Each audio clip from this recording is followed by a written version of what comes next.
Kakaiba ang airport na doon kasi may libreng tubig. So, i-check natin kung baka may power. Baka tulad nung isa doon sa kabila, walang power, ano?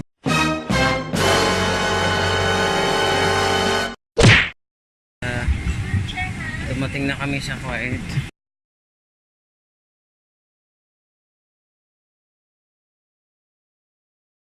Dumating na kami sa Kuwait.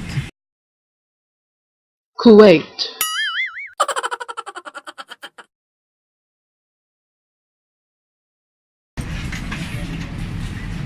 Welcome to Kuwait. Arrivals only. First time ko po dito sa Kuwait Airport.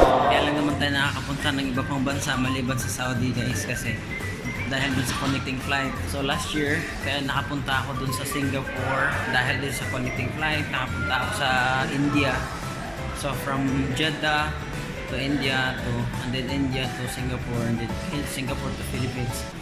Guys, kagagaling ko lang dun sa scanning section. Gusto ko lang i-share sa inyo na sinita ako ng pulis kanina kasi Say what? pagbaba ko na escalator, binidyohan ko yung part lang naman ng scanning section. Tapos, ayun, pinatabi ako ng security, ng police mismo. Sabi niya, akin na yung passport mo.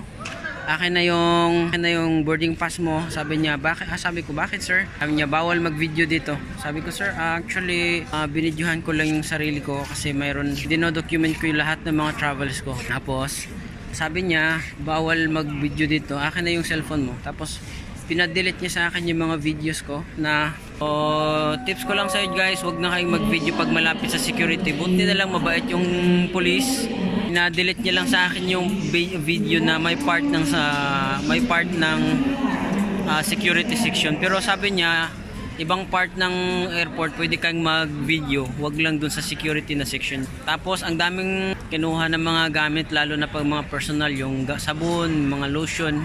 So ganun talaga siguro pag dito sa Kuwait, napaka-stricto nila. Maliban dun sa halongkatin yung gamit mo sa bag, walang patawad, guys. Kukunin talaga nila yung mga sabon, kahit kahit yung toothpaste kinuha din, kahit yung lotion. Kawawa yung babae kanina kasi ang dami niyang biniling lotion, ayun, kinuha. Hindi ko sa inyo, guys, pag connecting flight kayo, dapat be attentive of your time schedule kasi hindi lahat lang nakalagay dyan sa boarding pass ninyo ay yung actual na gate. So tsaka nagbabago minsan, so kailangan monitor nyo yung time. So tingnan nyo mismo, punta agad kayo dun sa departure schedule. Tingnan nyo yung flight number niyo. So flight number ko is KU417. Yun, ang alis namin is 220. So yun, guys, KU417 bound for Manila. Gate number D2. So gate D1 to D9.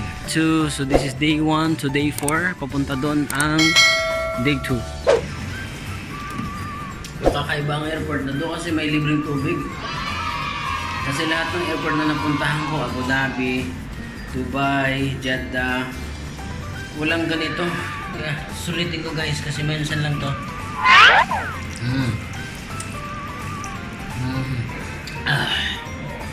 Drinking water. Lang drinking water na libre. Day 3, day 4, gate number 2, day 2. So ito, guys, itong airport na to, check natin kung mayroon ba siyang wifi. So check natin dito sa isang mobile ko. Meron silang isang libre na wifi o yung open wifi. Ayun, nakapag-connect ako. Open wifi, connected. Ayun, guys, nakapag YouTube na ako. So maganda maganda sa Kuwait Airport kasi meron silang wifi. Talaga, guys, nakakapanibago na galing ka sa isang stricto na bansa. O yung sabihin natin sa Saudi, hindi kang bihira ka lang nakakita ng babae na walang abaya, tapos pagpunta mo dito sa isang lugar, daming mga babae wala ng abaya. So, libre to? Libre to, boss? Libre, sige. Ganda nga dito eh, dapat ganyan din sa atin eh. Oo, wala to sa, galing kayong Jeddah? Ay, dito lang sa Kuwait. Kuwait, galing.